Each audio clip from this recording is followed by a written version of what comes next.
Fala galera, vai começar mais uma aula de fisiologia cardiovascular. Na aula de hoje nós vamos falar do ciclo cardíaco, ou seja, o coração ele bate de forma cíclica, ok?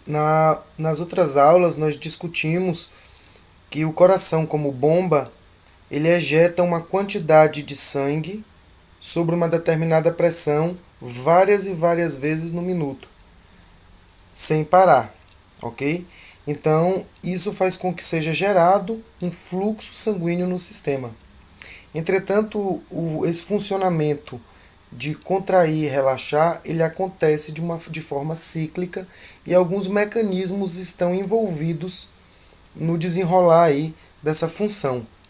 E a gente precisa compreender, né, como isso acontece direitinho para quando formos estudar a insuficiência cardíaca e todas as outras patologias que tornam o coração insuficiente como bomba, para que a gente possa compreender melhor esses mecanismos das doenças, ok?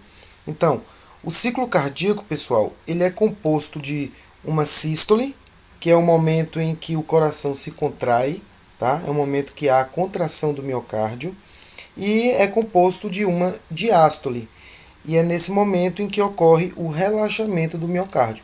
Ou seja, o ciclo cardíaco ele é composto de uma contração e um relaxamento. Entretanto, o coração ele é dividido em 4 câmaras, e as 4 câmaras não batem simultaneamente.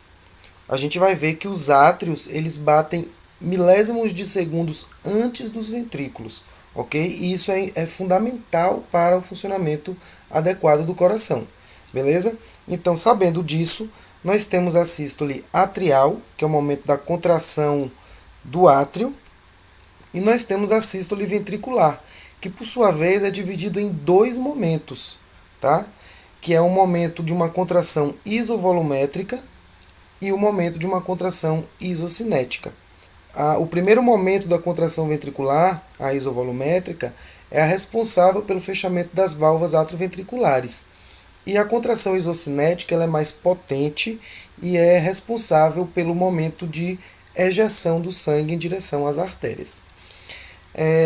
No caso da diástole, nós temos 2 tipos. A diástole ventricular, que é o momento que os ventrículos estão relaxados, e existe a diástole tardia, onde tanto os átrios como os ventrículos estão relaxados, ok? Então vamos entender melhor isso como numa ordem cronológica, tá? Dentro de um tempo e tomando por base um ponto de partida. Então na próxima imagem a gente está vendo aí o momento conhecido como diástole tardia. Esse será o nosso ponto inicial para que possamos compreender esse ciclo cardíaco. Então nesse momento todas as 4 câmaras estão relaxadas.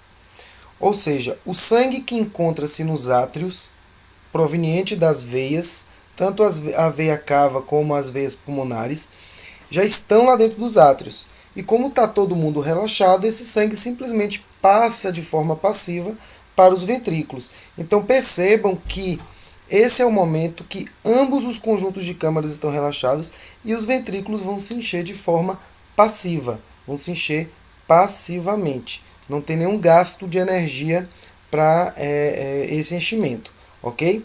Imediatamente após o enchimento passivo dos ventrículos, vem a sístole atrial, o momento em que os átrios se contraem. O objetivo da contração atrial, que é uma contração fraca, é de empurrar uma quantidade adicional de sangue para os ventrículos, para que os ventrículos possam se encher completamente. Então esse é o momento de enchimento ativo dos ventrículos, tá? Então a contração atrial, ela força uma pequena quantidade de sangue adicional para dentro dos ventrículos.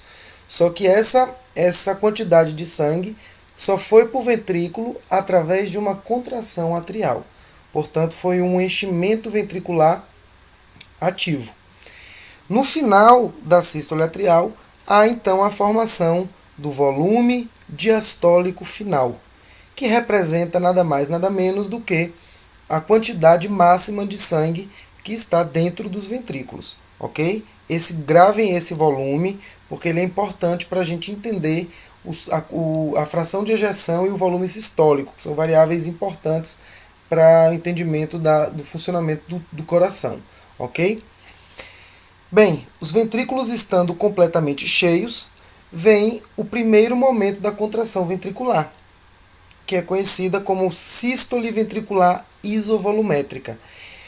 Quem faz essa contração, basicamente, é o miocárdio presente no septo interventricular e gera um aumento pequeno da pressão intraventricular. Entretanto, essa pressão ela é suficientemente forte para fechar as válvulas atrioventriculares. Então, o objetivo da sístole ventricular é exatamente esse: criar uma pressão dentro do ventrículo para que as válvulas possam se fechar, uma vez que o sangue não pode voltar para os átrios, ele deve ir somente para as artérias. Tá? Então, nesse momento da contração ventricular isovolumétrica, né, ocorre o fechamento das válvulas atrioventriculares, mas é uma contração que não é suficiente para poder abrir as válvulas semilunares. Então, válvulas atrioventriculares estando fechadas, agora sim o sangue pode ser bombeado para as artérias. E aí vem o momento da sístole ventricular isocinética. É nesse momento em que ocorre a ejeção do sangue em direção às artérias. No momento dessa contração isocinética, a pressão dentro do ventrículo excede a pressão do fechamento das válvulas atrioventriculares e o sangue então é ejetado em direção às artérias aorta e artéria pulmonar, ok? Mas o fato do coração ter que bombear uma certa quantidade de sangue no sentido superior para cima, ele não consegue bombear completamente todo o volume sanguíneo que estava presente nele ao final da sístole atrial. Uma parte de sangue ainda vai ficar dentro do ventrículo. Então isso é chamado de volume sistólico final. É a quantidade de sangue que permaneceu no ventrículo após a sístole. Então nós temos o seguinte, que o volume sistólico, ou seja, a quantidade de sangue que é ejetado para as artérias, é a diferença entre o volume diastólico final e o volume sistólico final. Ou seja, o total de sangue dos ventrículos menos o que sobrou. Isso aí dá a quantidade exata do que saiu ou foi lançado nas artérias, certo? Então, depois da sístole ventricular isocinética, aí vem o relaxamento ventricular isovolumétrico. Então, isso não é um relaxamento que acontece de uma maneira rápida, tá? O relaxamento do ventrículo ele acontece de forma ritmada, e isso faz com que possa ocorrer o enchimento completo dos átrios do sangue que está vindo das veias sistêmicas ou veias pulmonares, ok? Então percebam na próxima ilustração como se procede todo esse ciclo. Observe aí o sangue representado em azul no ventrículo direito. Então, nesse momento a válvula atrioventricular está fechada, então só tem um caminho para o sangue ir, para a artéria pulmonar. Então aí o sangue começa a ser ejetado para a artéria pulmonar, o sangue começa também a chegar ao mesmo tempo ao átrio direito. Assim que todo o sangue foi ejetado para a artéria pulmonar, a pressão dentro do ventrículo direito cai e o sangue que está no átrio direito passa pela válvula atrioventricular tricúspide em direção ao ventrículo. E esse é o momento do enchimento passivo do ventrículo. Observe agora que o átrio se contrai para completar o enchimento ventricular. Logo em seguida vem a contração isovolumétrica do ventrículo, que cria uma pressão adicional dentro da câmara ventricular, fazendo com que o sangue empurre a válvula atrioventricular, deixando-a fechada. E aí sim vem a contração isocinética, onde o sangue é novamente bombeado para a artéria pulmonar. O mesmo, ou melhor dizendo, ao mesmo tempo que isso está acontecendo no ventrículo direito, do lado direito do coração, está acontecendo do lado esquerdo também, tá? Só que a diferença é que o sangue aí vai ser bombeado para a artéria aorta, tá? Então o coração, na verdade, funciona os dois lados de maneiras simultâneas, mas dentro de um ciclo, mecanicamente falando, bem rigoroso.